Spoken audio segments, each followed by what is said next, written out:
अस्सलाम वालेकुम। तो क्या हाल चाल है। फाइनली हम अपना ऑर्गेनिक पोर्शन जो है वो स्टार्ट कर रहे हैं। ऑर्गेनिक पोर्शन में हमारे पास फर्स्ट 8 चैप्टर जो हैं वो ऑर्गेनिक केमिस्ट्री के हैं और लास्ट 2 चैप्टर में से फर्स्ट 1 जो चैप्टर हुआ वो है industrial chemistry and environmental chemistry, जो लास्ट वाला चैप्टर है। तो टोटल हमारे पास 8 चैप्टर है ऑर्गेनिक केमिस्ट्री के और इनमें से आज हम चैप्टर 7 स्टार्ट करने जा रहे हैं जो कि ऑर्गेनिक केमिस्ट्री की बुनियाद है, जिसका नेम है जी fundamental principle of organic chemistry. Mean organic compounds की ऑर्गेनिक केमिस्ट्री की बुनियाद आज हम स्टार्ट करने जा रहे हैं।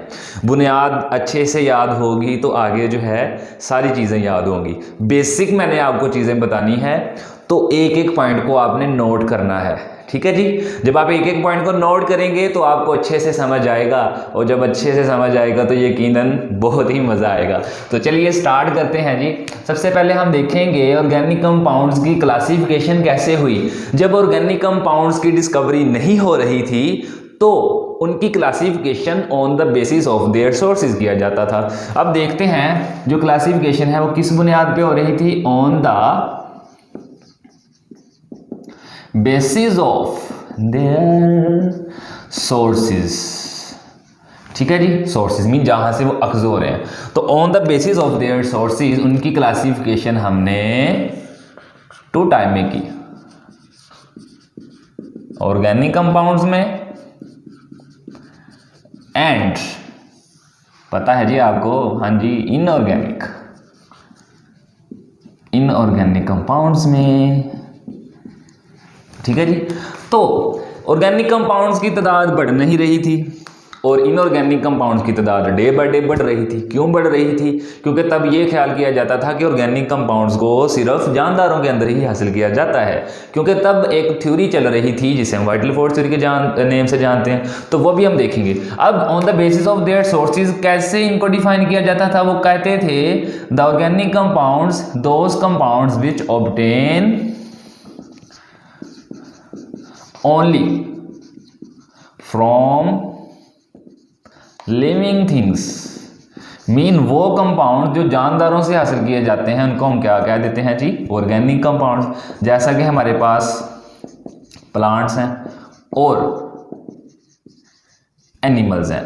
तो तब उस दौर में एक साइंसदान था लवाइजर। उस दौर में एक साइंसदान था जिसका नेम था लवाइजर। वो क्या कहता था? वो कहता था कि जो प्लांट से ऑर्गेनिक कंपाउंड हासिल होते हैं उनमें हाइड्रोजन होता है, कार्बन होती है और ऑक्सीजन होती है, और जो जानवरों से हासिल किए जाते हैं उनमें कार्बन, हाइड्रोजन और ऑक्सीजन के अलावा फास्फोरस भी होता है, सल्फर भी एंड नाइट्रोजन भी। ये बातें जी इस बंदे ने कही हैं, लिवाइजर ने। ठीक है जी। अब हम देखते हैं इनऑर्गेनिक कंपाउंड्स क्या हैं जी। Those compound which obtain only which obtain from non-living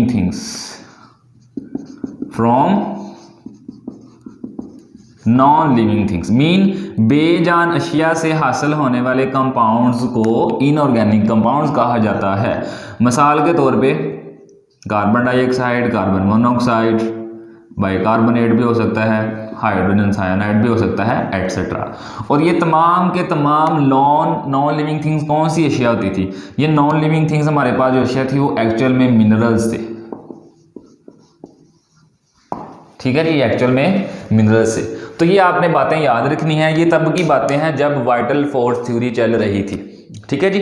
अब वाइटल फोर्स थ्योरी है क्या, हम उसे देख लेते हैं। इन्हें जल्दी से नोट करें, यहाँ जल्दी से इसका स्क्रीनशॉट ले लिया करें। ठीक है, क्योंकि मुझे पता है बहुत सारे बच्चे बड़े लेजी हैं, लिखने की आदत नहीं है, उन्होंने कहाँ नोट करनी है सारी बातें। ठीक है जी। लेकिन जब आप नोट करोगे आपकी आंखों से गुजरेगा, आपके हाथ लिखेंगे तो आपके हाथों को भी याद रहेगा। तो इसमें आपका ही फायदा है। आपकी जितनी हिस्सें यूज़ होंगी ना, लिखने की भी एक हिस्सा है, देखने की हिस्सा है, सुनने की हिस्सा है। ठीक है, और जितनी आप हिस्सें यूज़ करोगे किसी काम को करने में वो काम आपको उतना ही ज़्यादा याद रहेगा। ठीक है, तो अब हम देखते हैं वाइटल फोर्स थ्योरी क्या है। वाइटल फोर्स थ्योरी को मैं लिख रहा हूँ V.F.T। इसका मतलब है vital force theory. Vital force theory हमारे पास एक साइंसदान था जैकब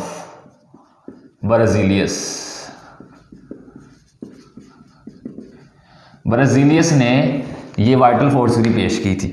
इस थ्योरी के मुताबिक ये कहता था कि vital force is a super natural force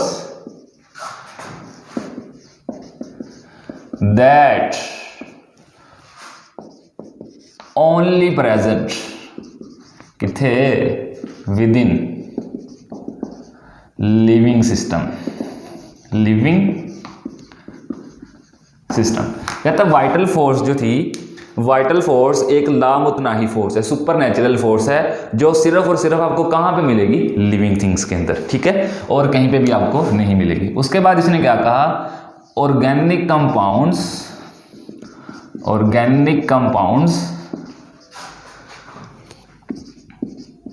are manufacture by और विद इन लिविंग सिस्टम के जितने भी ऑर्गेनिक कंपाउंड्स हैं वो सिर्फ और सिर्फ आप ऑर्गेनिक कंपाउंड्स या लिविंग थिंग से ही हासिल कर सकते हैं, नॉन लिविंग थिंग से आप हासिल नहीं कर सकते। उसके बाद इसने क्या कहा, organic compounds can not be synthesized, cannot be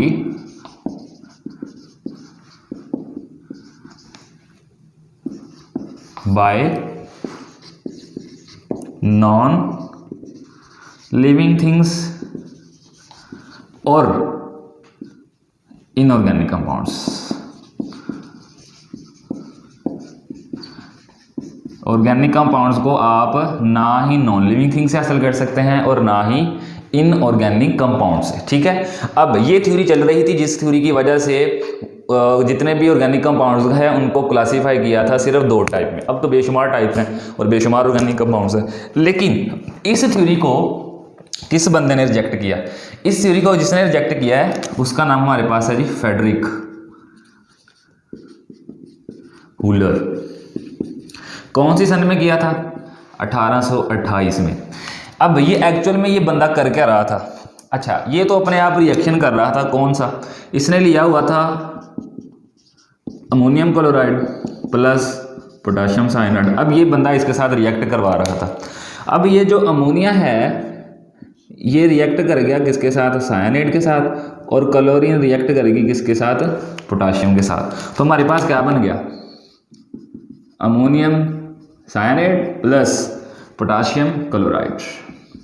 लेकिन बाय चांस इस बंदे ने क्या किया, अमोनियम क्लोराइड को अमोनियम साइनाइड को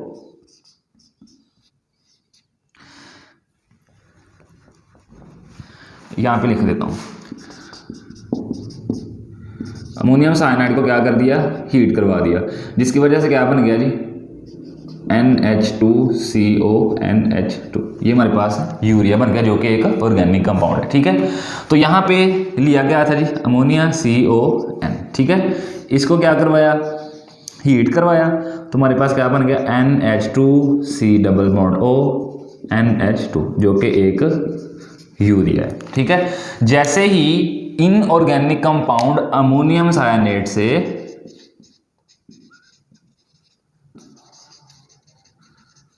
एक ऑर्गेनिक कंपाउंड यूरिया बना, तो जैसे ही ऑर्गेनिक कंपाउंड्स बना तो साइंसदानों की दौड़े लगी, ठीक है। उन्होंने कहा कि जहां पे वो पहले ख्याल करते थे कि ऑर्गेनिक कंपाउंड्स को लेबोरेटरी में प्रिपेयर नहीं किया जा सकता, अब ऑर्गेनिक कंपाउंड्स लेबोरेटरी में प्रिपेयर हो चुका था, तो तमाम के तमाम साइंसदान जो थे वो इसी दौड़ में लग गए कि हमने भी ऑर्गेनिक कंपाउंड्स को प्रिपेयर करना है। उसके बाद हमारे पास एक साइंसदान आया था कोल्ब ने 1845 में दूसरा organic compounds acetic acid prepare किया था, एसिटिक एसिड प्रिपेयर किया था। तो जब एसिटिक एसिड प्रिपेयर हुआ तो वाइटल फोर्स थ्योरी की वैल्यू और कम होगी, और आहिस्ता आहिस्ता जैसे ही ऑर्गेनिक कंपाउंड्स की तादाद बढ़ना शुरू होगी तो vital force theory finally reject हो चुकी है। तो आज के दौर में organic compounds more than 10 millions, ठीक है जी, मतलब 1 अरब से भी ज़्यादा है, ठीक है। 1 मिलियन होता है 10 लाख, ठीक है। तो 10 मिलियन हो गया 1 करोड़। तो 1 करोड़ से भी ज़ायद ऑर्गेनिक कंपाउंड जो हैं वो आज के दौर में बन चुके हैं। अब जैसे ही ऑर्गेनिक कंपाउंड्स की मिकदार बढ़ी और साथ ही साथ पहले जो डेफिनेशन थी इसकी वो यही थी कि जानदारों से जो हासिल किए जाते हैं वो ऑर्गेनिक कंपाउंड्स हैं। तो जब लेबॉर्ट्री में भी प्रिपेयर होना शुरू हो गए तो इसकी जो मॉडर्न डेफिनेशन है वो आ गई। ठीक है, तो अब हम देखेंगे मॉडर्न डेफिनेशन क्या है। मॉडर्न डेफिनेशन हमें क्या कहती है? ऑर्गेनिक कंपाउंड्स क्या हैं जी, या ऑर्गेनिक केमिस्ट्री क्या है। अब ऑर्गेनिक केमिस्ट्री को क्या कहते हैं? द ब्रांच ऑफ केमिस्ट्री, यहीं पे लिखने लगा हूं, the branch of chemistry which deal with the study of 3 things: study of organic compounds,